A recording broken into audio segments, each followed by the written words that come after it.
Hello friends, অনেক দিন পর চলে এসেছি একটা ছোট্ট ব্লগ নিয়ে। বেশ কিছুদিন আগে আমি শোয়ের জন্য মায়াপুর গেছিলাম। আর মায়াপুর পৌঁছেই ভাবছিলাম যদি ইস্কন মন্দিরটা ঘুরে আসতে পারতাম তাহলে বেশ ভালো হতো। তো আমি ওখানে দুদিনের জন্য শোতে গেছিলাম। আর একদিন আমার সকালে শো ছিল শুধু, কিন্তু সন্ধ্যাবেলা শো ছিল না।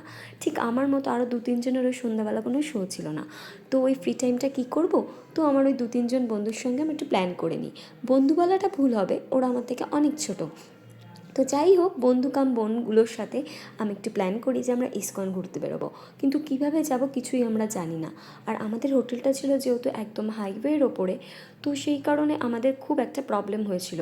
এই হাইওয়ের ওপরে থাকার জন্য পাশে শুধু একটা ধাবা ছিল, কোনো কিছুই ছিল না চারপাশে, শুধু ফাঁকা মাঠ আর রাত্রিবেলা ঘোর অন্ধকার ছিল।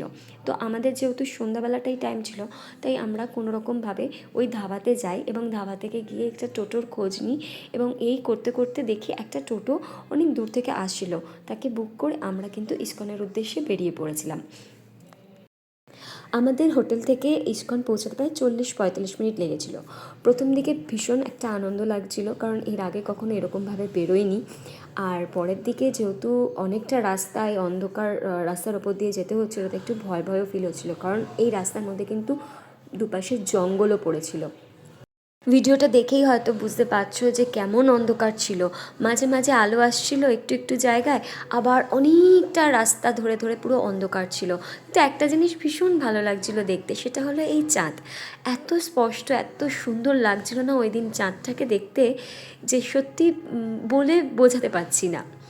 তো যাই হোক, আলটিমেটলি তিনজনে মিলে বকবক করতে করতে আর অবশ্যই এই চাঁদকে দেখতে দেখতে আর ঠাকুরের নাম করতে করতে কিন্তু আমরা ইস্কন মন্দিরে পৌঁছে গেছিলাম।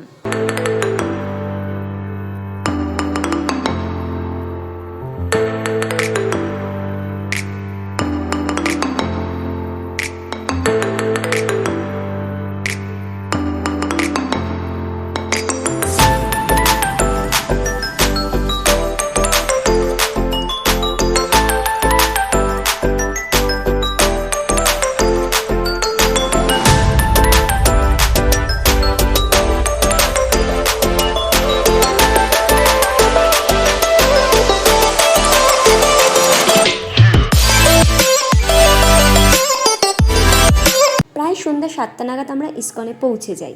আর টোটোয়াল আমাদেরকে বলে দেন যেন আমরা রাত্রির 8টার মধ্যে মোটামুটি রিটার্ন করে যাই, কারণ রাত্রির 8টার সময়তে এখান থেকে লাস্ট বাস ছাড়ে হাইওয়ের দিকে যাওয়ার জন্য। আর এরপর কিন্তু আর কোনো বাস যায় না, আমাদেরকে টোটো বুক করেই ফিরতে হবে। আর টোটো কিন্তু অনেক বেশি টাকা নেবে।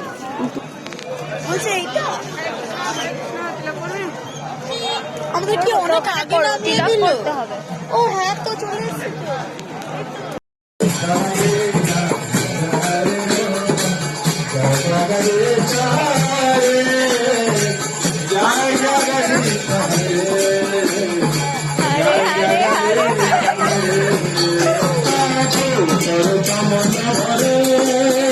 আচ্ছা, আমরা মন্দিরের ভেতরে তো ঢুকতে পারবো না ফোনে, তাই এখানে ফোনটা জমা দেবো, তাই এখানে একটু হরে কৃষ্ণ।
সকাল সকাল আসতে হবে।